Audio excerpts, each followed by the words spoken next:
साख्य जी, क्षेत्रीय उपाध्यक्ष श्री महेश दुबे जी, विधायक भरतना सावित्री कठेरिया जी, डॉक्टर रमाकांत शर्मा जी, राम लखन दीक्षित जी, राघवेंद्र सिंह जी, श्रीकांत पाठक जी, शिव प्रताप राजपूत जी, प्रशांत राव चौबे जी, अन्नू गुप्ता जी, शिवाकांत चौधरी जी, गणेश राजपूत जी, प्रमोद शर्मा जी और आपकी लोकप्रिय विधायक और भारतीय जनता पार्टी की इटावा सदर से प्रत्याशी श्रीमती सरिता भदौरिया जी, प्रत्याशी जसवंत नगर श्री विवेक साक्य जी, प्रत्याशी भरतना डॉक्टर सिद्धार्थ शंकर दोहरे जी और आज के इस कार्यक्रम में उपस्थित भारतीय जनता पार्टी के सभी पदाधिकारी और उपस्थित भाइयों बहनों, इटावा में आपका ये उत्साह देख करके मुझे बहुत आनंद की अनुभूति हो रही है। मैं आप सबका हृदय से अभिनंदन करता हूं। भाइयों बहनों, इटावा का अपना पौराणिक और ऐतिहासिक महत्व है। भाइयों बहनों, इटावा का काली वाहन मंदिर में मां काली प्रतिष्ठित है। मैं काली मां की इस पावन धरा को कोटि कोटि नमन करते हुए यहां के क्रांतिकारियों ने देश की आजादी के लिए जो योगदान दिया, उन सबको भी नमन करते हुए आप सबका अभिनंदन करता हूं।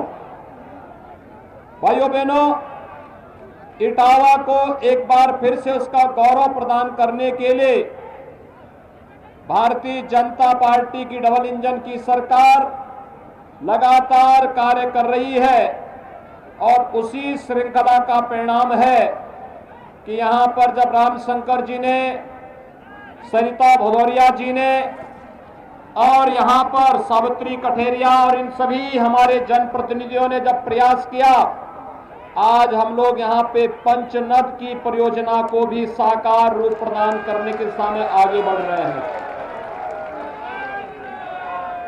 और इसीलिए मैं आप सबका आह्वान करने के लिए आया हूं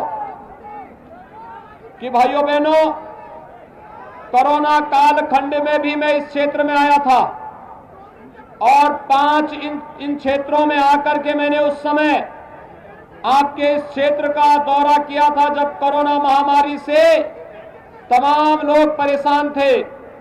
और उस समय मैंने आपको एक बात के लिए आश्वस्त किया था कि कोरोना महामारी वैश्विक महामारी है और इस वैश्विक महामारी के दौरान आपकी समस्या का समाधान करने के लिए किसी ने कार्य किया था तो भारतीय जनता पार्टी की डबल इंजन की सरकार ने किया था। आप मुझे एक बात बताइए, जो लोग इटावा को अपनी व्यक्तिगत बपौती मान लिए थे, क्या इटावा में ये लोग कोरोना कालखंड में देखने के लिए आए थे? कभी किसी ने हालचाल लेने का प्रयास किया? तो भाइयों बहनों, इनसे उम्मीद क्या करते हैं फिर आप? इनसे कोई उम्मीद करते हैं क्या?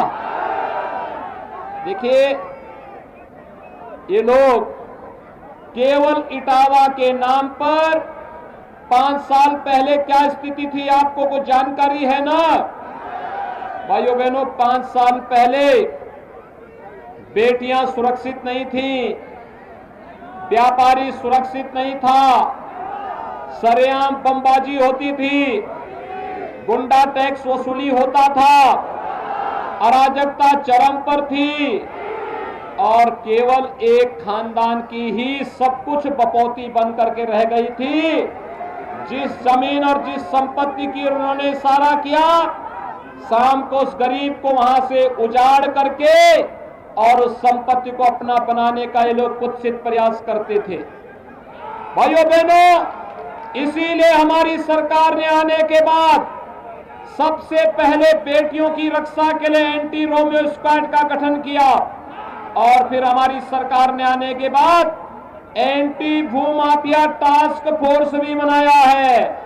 एंटी भूमाफिया टास्क फोर्स गरीबों की संपत्ति को, गरीबों व्यापारियों की संपत्ति को, किसानों की भूमि को जो अवैध रूप से कब्जा करेगा उस कब्जे से मुक्त कराकर लोगों को भरपूर सम्मान देकर के उनकी संपत्ति उन्हें वापस कराने का कार्य कर रही है। और मुझे बताते हुए प्रसन्नता है, पूरे प्रदेश में वर्तमान में हमारी सरकार ने 64,000 हेक्टेयर भूमि को कब्जे से मुक्त करवाने का कार्य किया है। और यही नहीं, माफिया और अपराधियों की 2000 करोड़ रुपए से अधिक की संपत्ति को जब्त करने का काम भी किया है। भाइयों बहनों,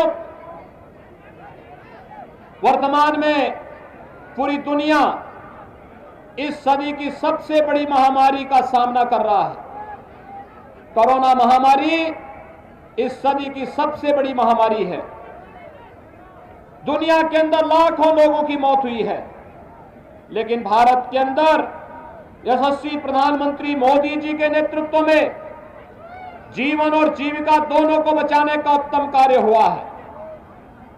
जीवन को बचाने के लिए फ्री में टेस्ट, फ्री में उपचार, फ्री में वैक्सीन।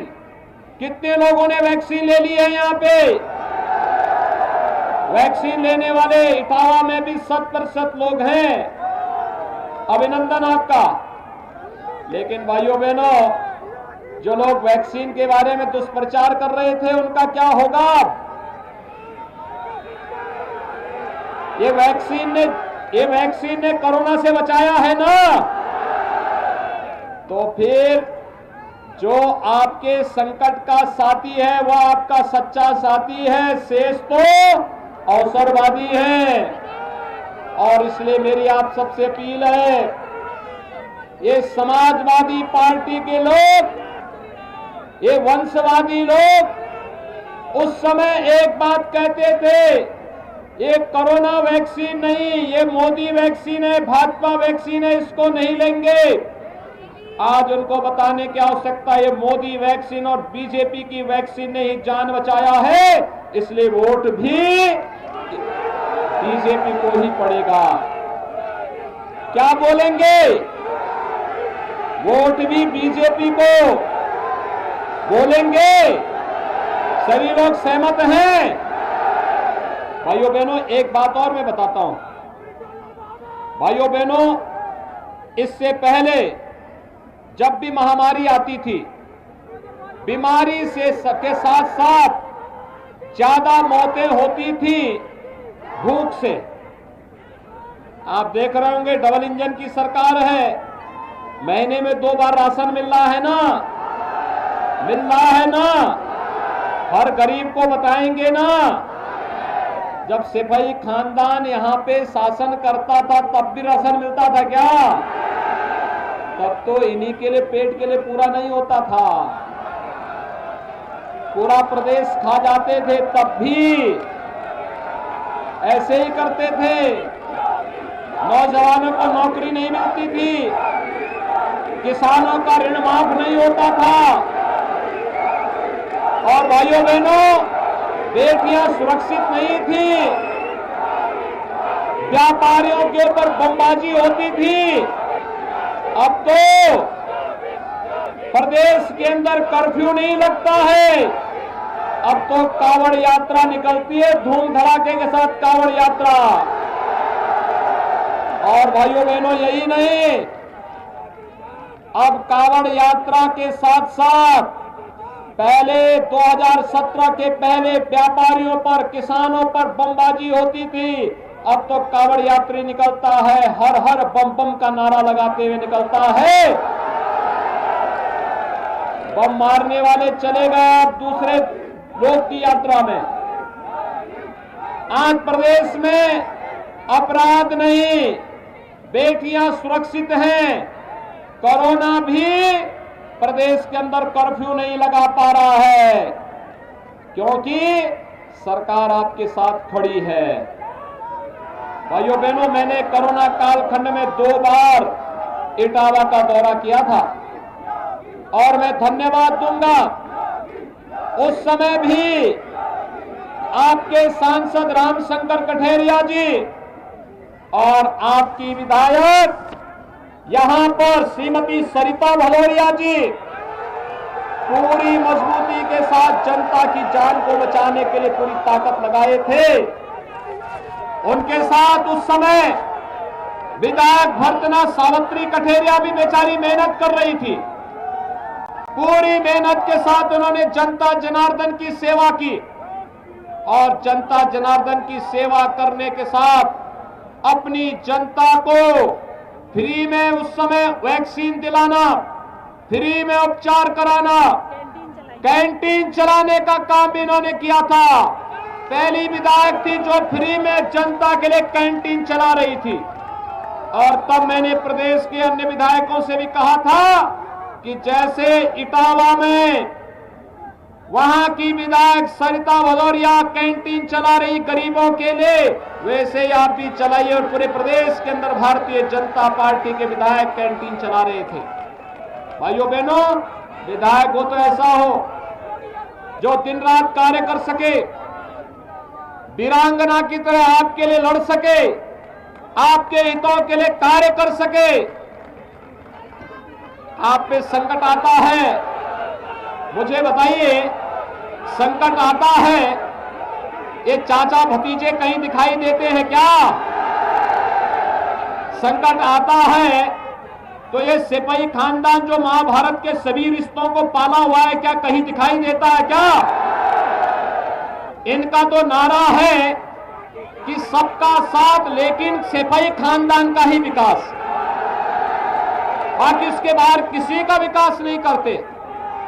अभी मैं सिरसागंज से आ रहा हूं, श्री हरवियोम यादव हमारे प्रत्याशी हैं। वे कह रहे थे चूंकि मैंने सिपाही खानदान के सामने मैं नतमस्तक नहीं हुआ, मैंने उनके अन्याय का विरोध किया, तो उन्होंने मेरा भी टिकट काटने का कुत्सित प्रयास किया। मैंने कहा इससे तुम लोग राम विरोधी हो, कृष्ण विरोधी हो, तुम्हारे साथ तो रहना ही अपने जीवन को बेकार करना है। मैं तो भारतीय जनता पार्टी के साथ चला और वह भारतीय जनता पार्टी के प्रत्याशी के रूप में सिरसागंज से चुनाव लड़ रहे हैं। और भाइयों बहनों, आप सोचिए, देखिए ना, आप देख लीजिए ना क्या स्थिति है वर्तमान में। यानी कभी भाइयों बहनों, कभी आपने देखा होगा, कभी आपने मुलायम सिंह जी को देखा होगा, उनके साथ में शिवपाल यादव सदैव उनके साथ में खड़े रहते थे। लेकिन आज उस शिवपाल यादव जो प्रदेश का नेता था, उस बेचारी की क्या दुर्गति कर दी है, क्या दुर्गति कर दी है। और पूरी योजना समाजवादी पार्टी ने बना दी है। लेकिन हम तय कर सकते हैं, जसवंत नगर से विवेक साक्य ही विधायक बनेंगे, यह तय हो चुका है। इटावा सदर से अगर श्रीमती सरिता भदौरिया विधायक बनेंगी तो विवेक साक्य जसवंत नगर से और भरतना सुरक्षित से डॉक्टर सिद्धार्थ शंकर दोरे विधायक बनेंगे। इटावा की तीनों सीटों पर भारतीय जनता पार्टी का परचम लहराएगा। भाइयों बहनों, मैं आपसे पूछना चाहता हूं, 5 साल पहले जो गुंडागिर्दी इटावा में थी, इन 5 सालों में भी किसी ने गुंडागिर्दी करने का दुस्साहस किया है क्या? बेटियां 5 साल पहले सुरक्षित थी, इन 5 वर्षों में तो हर बेटी सुरक्षित है, हर व्यापारी सुरक्षित है, हर ओर। आप याद करिए, जब यहां बाढ़ आई थी, क्या तब भी सिपाही खानदान हालचाल पूछने के लिए आया था क्या? तब भी हमारे सांसद, हमारे विधायक, हमारे पदाधिकारी आए थे, या फिर मैं स्वयं आया था? और तब फिर मैंने कहा था, पंचनद की परियोजना को पूरा करेंगे। भाइयों बहनों, पंचनद की परियोजना पूरी नहीं होगी, यहां पर पर्यटन का एक उत्तम केंद्र भी विकसित होगा।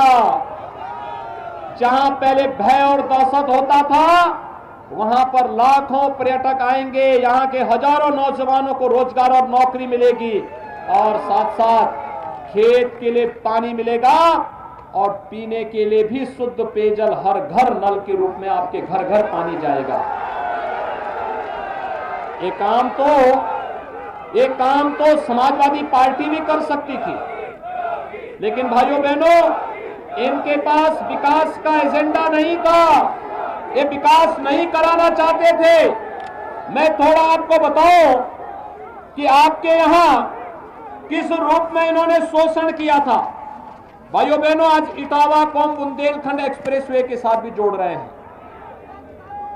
बुंदेलखंड एक्सप्रेसवे से जुड़ने का मतलब, अगर इटावा से आपको चित्रकूट जाना है तो भाइयों बहनों मात्र 2 घंटे की दूरी में आपको चित्रकूट की यात्रा पूरी हो जाएगी। यही नहीं, डिफेंस कॉरिडोर का लाभ भी आपको प्राप्त होगा। समाजवादी पार्टी की सरकार यहां के युवाओं के जीवन के साथ खिलवाड़ करके उनके हाथों में तमंचा पकड़ाती थी और हमारी सरकार इन नौजवानों को पुलिस और सेना में भर्ती करके जब डिफेंस कॉरिडोर में तोप बनेगी तो यही का जवान उस तोप पर बैठ करके जाएगा, भारत की सीमाओं पर जाकर के भारत की सीमाओं की रक्षा करेगा। भाइयों बहनों, आप सोचिए, समाजवादी पार्टी की जब सरकार आई थी तो समाजवादी पार्टी की सरकार ने पहला काम क्या किया था? आतंकवादियों के मुकदमों को वापस लिया था। और भारतीय जनता पार्टी की सरकार आई, क्या किया? किसानों का ऋण माफी। आपके इटावा जनपद के 43,000 से अधिक किसानों का ऋण माफ हुआ था, 43,000 से अधिक किसानों का। और भाइयों बहनों, प्रधानमंत्री किसान सम्मान निधि में 2.5 लाख किसान 6,000 रुपए सालाना, प्रधानमंत्री किसान सम्मान निधि में 6,000 रुपए सालाना यहां प्राप्त कर रहे हैं। आज भाइयों बहनों, मुझे आप सबको बताते हुए कि अकेले इटावा जनपद में प्रधानमंत्री आवास योजना के माध्यम से भाइयों बहनों 11,000 परिवारों को एक मकान मिला है। 11,000 परिवारों को एक आवास मिला है। और यही नहीं भाइयों बहनों, इटावा जनपद में 11 लाख से अधिक लोगों को कोरोना कालखंड में महीने में 2 बार फ्री में राशन की सुविधा का लाभ आज भी प्राप्त हो रहा है।